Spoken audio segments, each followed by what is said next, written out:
سڵاو ئایا زەردەشتیەت ئاینێکی کوردیە یا ئاینێکە سەر بە خۆرهەڵاتی ناوەڕاست زیندووکردنەوەی زەردەشتیەت لەم کاتەدا چ زیادەیەگە خاتە سەر کەلتوری کوردی بینەرمانی زەردەشتێت یان ئاینی زەردەشتی یەکێکە لە ئاینە هەرە کۆنەکانی مرۆڤایەتی کە لە ڕۆژهەڵات سەری هەڵداوە و دواتر بڵاو بۆتەوە بەناو نەتەوە ئاری نژادەکاندا لە ئێران و هیندستان و ئەفغانستان و وڵاتانی قەفقازی ئێستادا وەک دەردەکەوێت قۆناغێکە بۆ گەیشتن بە ئاینی یەکخوایی و دوای ئەوەی کە مرۆڤایەتی بەگشتی لە ئاینی فرەخواوەندیدا ژیاوە و هەر کۆمەڵە و هۆزێک جۆرێک لە خوایان چەند خوایەتیان پەرستووە پاش هاتنی ئیسلام و دەستپێکی فتوحات لە ناوچەکانی ئێران و هیند و خۆرهەڵاتی دووردا ئاینی زەردەشتی بە هێواشی بەرەو پوکانەوە چوو بە تایبەتی لە ئێرانی ئێستادا زۆرینەی ئەوانەی ماون و نەیانویست و ئاینەکەیان بگۆڕن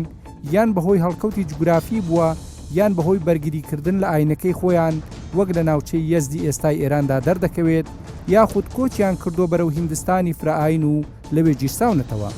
ئاینی زەردەشتی کە بانگەشەی کردداری چاک و وتەی چاک و بیری چاک دەکات و لە سەردەمی ئیمپراتۆریەتی ساسانی بوو بە ئاینی ڕسمی وڵات بۆچی نەیتوانی جۆرێک لە دادپەروەری و یەکسانی لە وڵات داپەرە پێبدات و وەک باز دەکرێت ڕۆڵی مۆبیدەکان زۆر نەرێنی بووە و دەستگای زەردەشتی وەک ئاینەکانی تر کەوتە خزمەتی دەسەڵاتی سیاسی دوای زیاتر لە 1000 ساڵ ئێستا لە ناو کورداندا هەوڵ دەدرێت زەردەشتێت وەک بیر و باوەڕ زیندوو بکرێتەوە و وەک ئاینی کوردان لە قەڵەم بدرێت و بانگەشەی ئەوە دەکرێت ئەگەر کورد بگەڕێتەوە سەر ئەم ئاینە ئەوە هەموو کێشەکانی بە یەکجاری چارەسەر دەبن لە کاتێکدا زەردەشتێت لە زۆر شوێنی دنیا هەیە و ژیانیان هیچ باشێکی پێوە نییە. ئایا زەردەشتێت ئاینی کوردانە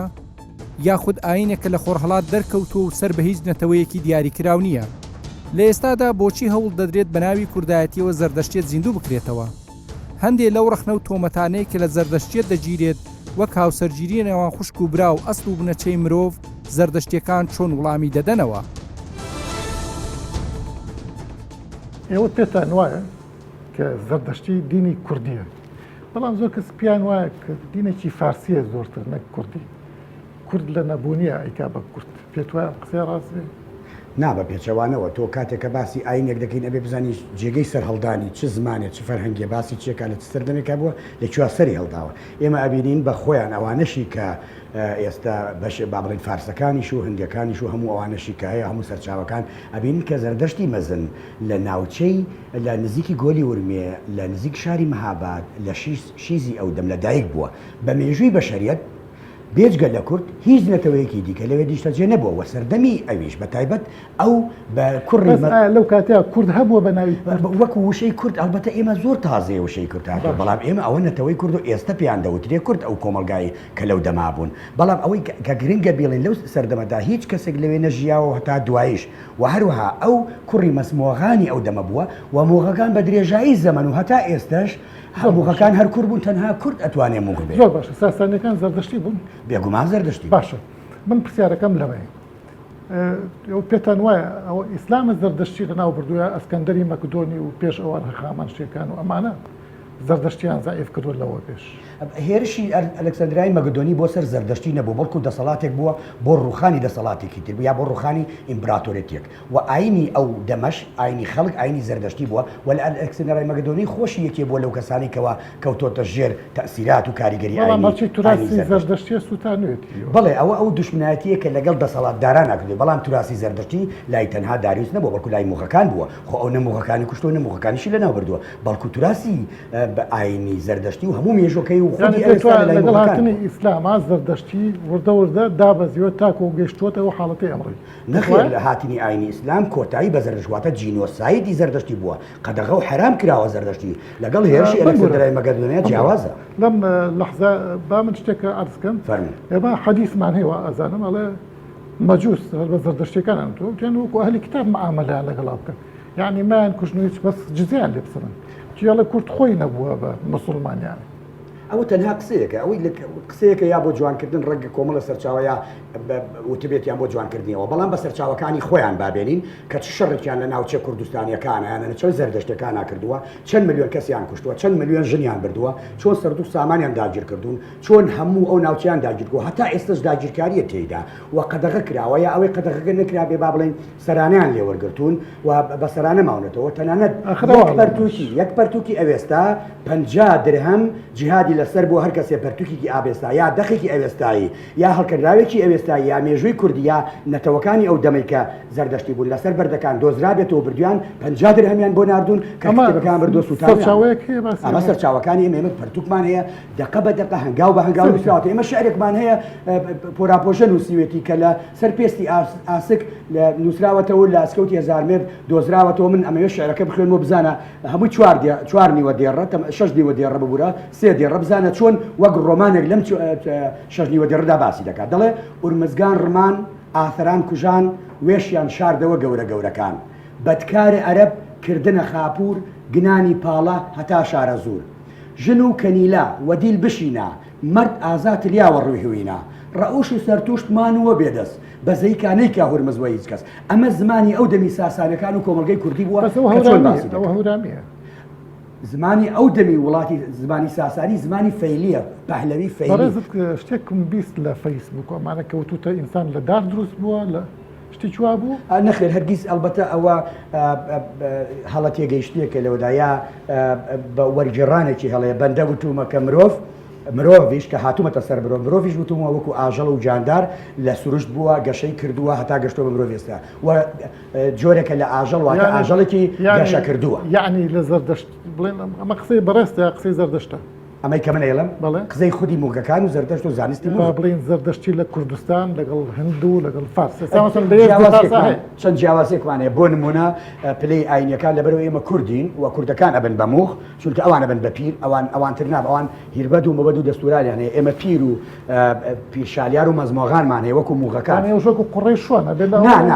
ئەمە چییە موغەکە تۆ کە دەڵێ موغی واتە نەتەوەکە و چی ئەی خێڵەکە و چیە چارێنە تۆ نەتەوەی کورد بە بەس کورد دەبێ بە موغ بەس کورد دەبێ بە موغ مەسەڵەن ئێستا لە ناو عەرەبە لە ناو شیعە سەید هەموو شتێکە ناوە بنچینەیە موغ جیاوازە بنچینەی دایک و باوکی نیە لەو عایلێ بوو نەتەوەی آخر جیاوازە تۆزە فراوان باشە من ئەو بابەتەی تر کە بەلامەوە گرنگە مەسەلەی بەشودانی یا هێنانی خوشک و کچوو ئەم شتانە ئەمە چۆن ئەوە ئەلبەتە وانە کاتی خۆی زەردەشتەکان لەسەر سەردەمی پارسەکانە زەردەشتێت لەسەر لە چەست دوو قوت بە میدەکان لەگەڵ پارسەکانە خەمەشەکان سەرۆکایەتیان گرت دەست کاتێک خەمەشەکان سەرۆکاتیان بەدەست دوژمناتی موغەکانێکە بەڵام کێشەیەکیان بۆ دروست بوو لە ناو میدەکان داواتە لە ناو نەتەوەی کووردا کاتێک کە پیا و ژن واتە ژن و مێر دەمرن سەرۆت و سامانەکان بۆ کوڕیاکرد جێدەمێنێ بە شێوەیەکی یەکسان ئەگەر کوڕی هەبێ یان نەبێ بۆ کچەکە جێدەمێنێ بەڵام لە ناو پارسەکانە تەنها بۆ کوڕ جێدەمێنێ ئەگەر کوڕی نەبوایە ئەو کاتە سەرۆت و سامان بۆ کچ جێدەدەن نەدەما دەوڵەت دەهات سامانەکەی دەبێت داریوسی سێم هاوپەنای بردەبەر موغەکان موغە کوردەکان وتیان ئەومان بۆ چارەسەرکە ئەوان لە دوو پرسی جیاوازە ئەیوک و سەتەرا جێبەجیان کرد ئەیوک واتە پیاوێک ئەگەر کچێکی تاقانەی هەبێ سەتەری ژواتە پیاوێک کوڕێکی تاقانەی یانی پێت وایە ئەو بەیت شێوەیەک لە ناو زەردەشتیان نەبووە نەخێر هەزگیز لە داو زەردەشتیانەوە ئەمەش ئەمە پرسی میراتە نەپرسی هاوسەرگیری ئەمە لەسەر ئەو خاڵە بۆستم تکایە ئەم ئەیوکە واتە پیاوێک کچێکی تاقانەی هەبێ ئەم کچە کە باوکو دایکی مرد سەرۆت و سامانەکەی بۆ بەجێ نامێنێت دەوڵەت ئەیبا ئەنجومەنە ناوخۆیەکان و پاشاکان لای پارتیەکان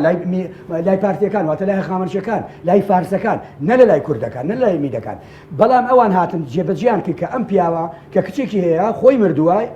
سەرۆت و سامانەکەی ئەم کچە کوڕی هەیە کوڕەکەی ئەبەن تۆماری ئەکەن لە دەستگای تۆمار چونکە بووە دەستگای تۆماری دانیشتوان تۆماری ئەکەن و سەرۆت و سامانی باپیری بۆ ئەم کوڕە ئەمێنێتەوە کە کوڕی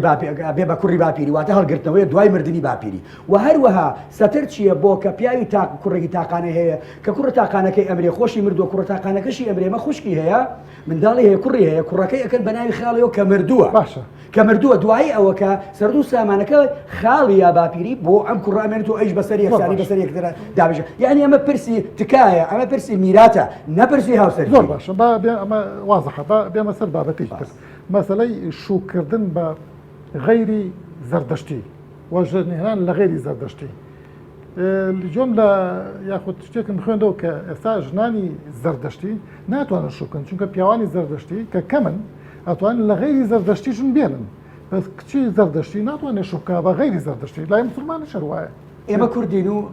دوو جۆر زەردەشتی هەیەکیان پێوترێ کلاسیک ئەو کلاسیکانە کتێبێک هەیە کە پێوترێ ڤەندیداد ئەم ڤەندیدادە دەستور و یاسای وڵات و ئیمپراتۆریەتی هەخامنشیەکان بۆ لە سەردەوری داریوسی یەکەمان نووسراوەتەوە فارسیەکان بوو هەخامنشیەکان نووسراوەتەوە بۆ یاسای دەوڵەت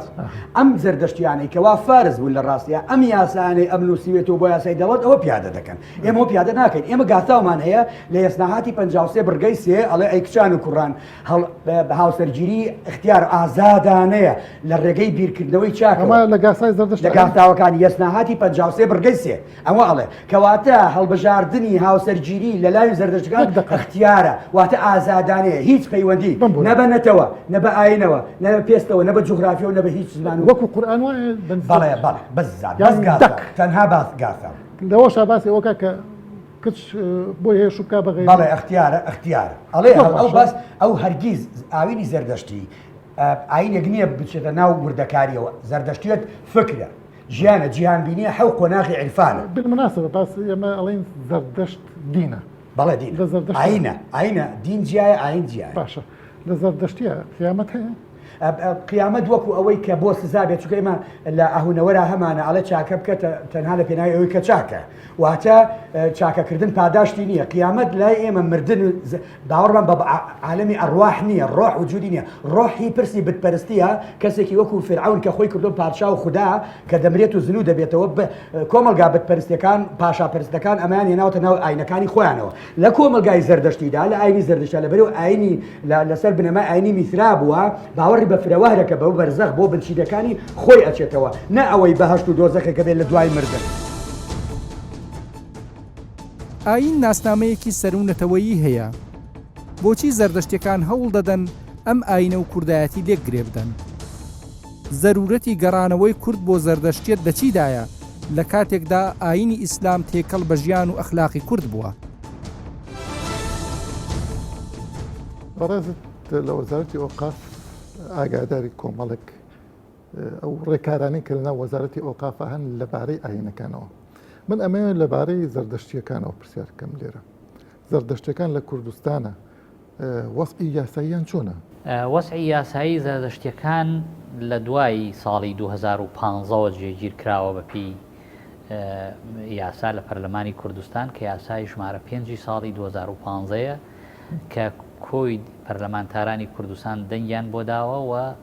سەرۆکی هەرێمیش لەو کاتەدا بەبێ هیچ تێبینیەک ئیمزای کردووە کە هەموو ئاینەکان لە کوردستان ئازادن و لەناو ئەو ئاینانەیش ئاینی زەردەشتی وەکو ئاینێکی ڕسمی ناوی هاتووە وەکو ئاینێکی ڕسمی نوێنەریشیان هەیە لە بەڵێ لە وەزارەتی ئۆقافیش هەردوای ئەو یاسایە خۆیان زەردەشتەکان هاتن داوای نوێنەریان کرد لە زەردەشتەکان ئەوەنە ژمارەیان زۆر بێت تا نوێنەریان هەبێ لە وەزارەتی ئۆقافە لە ڕاستیە یاساکە بە ئاماژە بەوە ناکا کە ژمارەیان چەند بێت ئەگەر یەک کەسیش بێت کە بیر و باوڕێکی ئاینی هەبوو ئەرکی حکوومەتەکەوە زەمینەی ئازادی ئاینی و تقوسەکانی بۆ بەستم وەک نوێنەرە لە وەزارەتی ئۆقاف بەڵێ نوێنەر من پێم وایە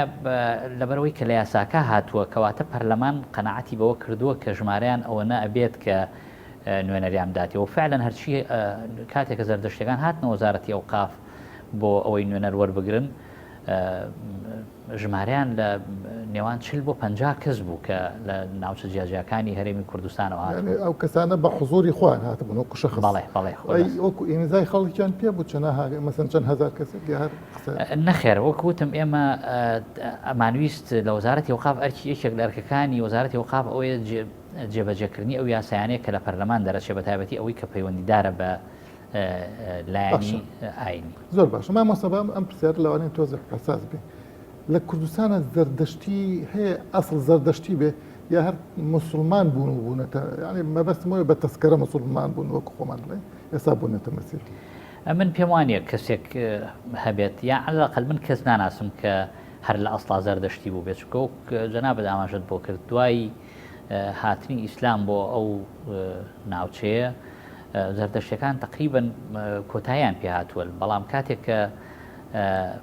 ئێستا زەمینەیەکیان بۆ ڕەخساوە ئەوە ئێستا ئەبینی بە شێوەیەکی فراوان قسەکەن بەڵام بەڕاستی بابەتێک هەیە کە ئەوێ ئێمە ئاماژەی بۆ بکەین لە زۆربەی خەڵکی کوردستان پرسی ئەڵێ ئێمە پێش ئێمە زەردەشتی بووین خەڵکی ئەم ناوچەیە زەردەشتی بوون و سیر بکەی ژمارەیەکی ئەجگار زۆر خەڵکی کوردستان ناوی زەردەشتە تەنانەت ئێمە چەندین مەلامان هەیە لە ناوی زەردەشتە باشە مامەستا بەڕێزە باسی مەلات کرد من ئەمێ ئەم پرسیاری لەبارەوە بکەم ئێمە مەسەن لە کوردستان ئەڵێن شریعەتی ئیسلام سەرچاوەیەکی سەرەکی وابزانام لە دەستووە لەو دەستورمان تا ئێستا نییە بەلانی کەمەوە سەر بە عێراقین عێراقش دەستوری هەیە و شریعەتی ئیسلامی بەس بە پێی شریعەت مسلمان بۆی هەیە هەڵگەڕێتەوە بچێتە سەر دینێکتر نەک ئەوەی ئاعترافیشی پێ بکرێ و ڕسمێتی پێ بدرێ لە ڕاستیان من نامێ وەکو شەرعزانێک قسە بکەم بەڵام وەکو بەرپرسێکی حکوومەت مەبەستم مەلاکان چۆن قوبوڵ یەکەن ئەمە بەستم لەمەیە ئەو یاسایی کە لە پەرلەمانی کوردستان دەرەچێت زیاتر لە 90 ئەو خەڵکانەی کە دەنگیان بۆ داوە ئەندامانی پەرلەمان مسلمانن تەنانەت نوێنەرانی حیزبە ئیسلامیەکانیش دەنگیان داوە بۆ ئەو یاسایە کاتێک کە ناوی زەردەشتی وەکو ئاینێکی جیاواز وەکو ئاینێکی سربەخۆ دێت لە ناو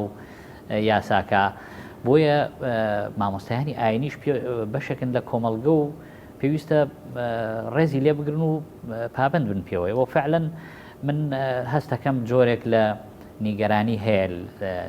لە لای هەندێک لە مامۆستای ئاینی بەڵام نیگەرانیەکە تایبەت نییە بە بوونی خودی زەردەشتی تایبەتە بەوەی هەندێک لە زەردەشتیەکان هێر شەکەنە سەر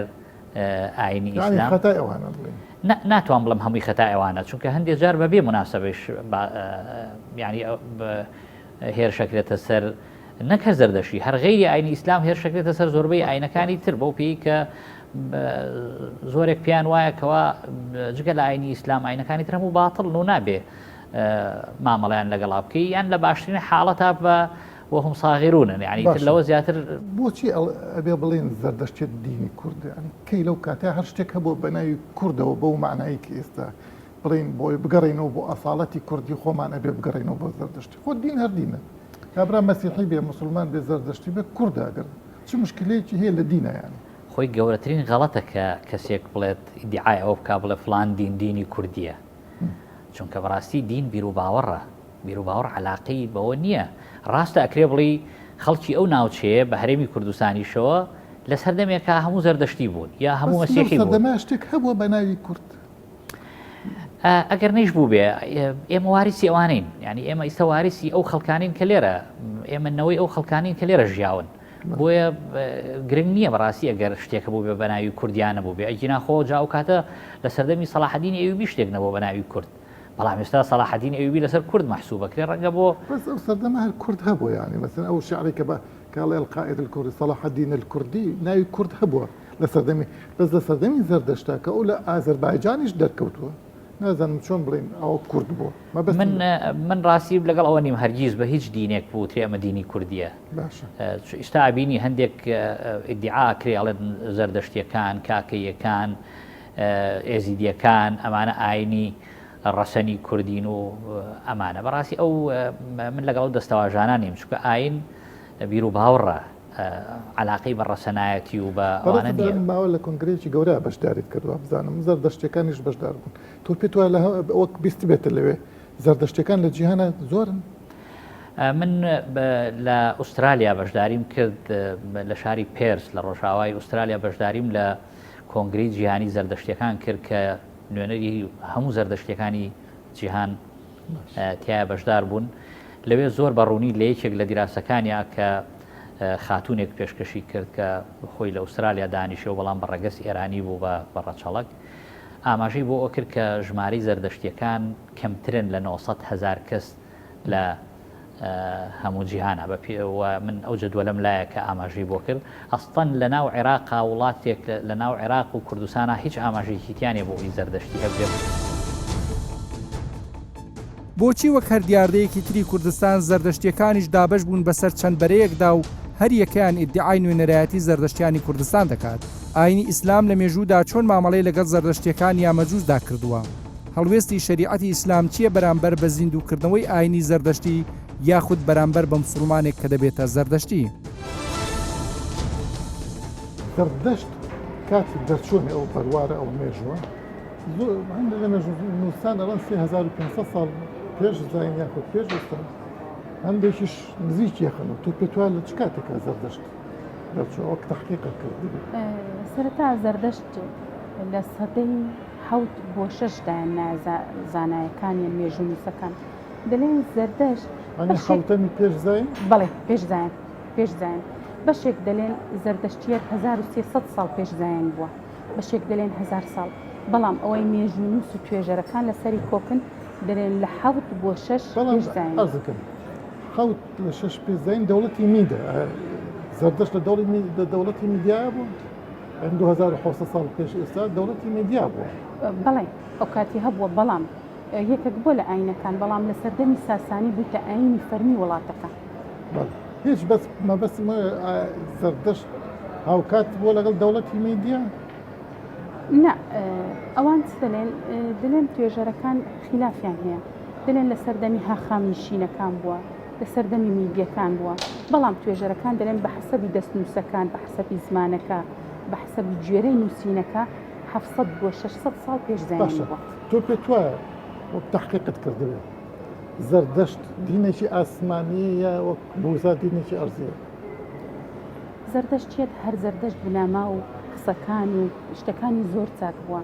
هەندێک لە مێژوو نووسان و توێژەران دەڵێن زەردەشتێکێک بۆ لە پەیامبەرەکان چۆن لە قورئان هاتیەوە ڕسوڵان قەد قەسەسنا عەلەیکە ومنهم من لم نقصص عەلەیکە دەڵێ زەردەشت هاتیە بۆ ئومەتێکی بەتەنێ و لە قورئان هاتیە دەڵێ ئەمە لە هەر میلەتێک پێغەمبەرێکمان ناردووە زەردەشتیەتیش وا بووە زەردەشت هاتیە بۆ میلەتێک بەیانی هینایە ئەلەوەی ئێمە دەتوانین بڵین لە بنەمایەکانی لە قسەکانی دەتوانین ئەمەش پێت وایە بنەماکانی زەردەشتی لەگەڵ بنەمای دینە ئاسمانیەکان یەکەگرنەوە بەڵێ چۆن دەڵێ هەواری مەزدا کە خودای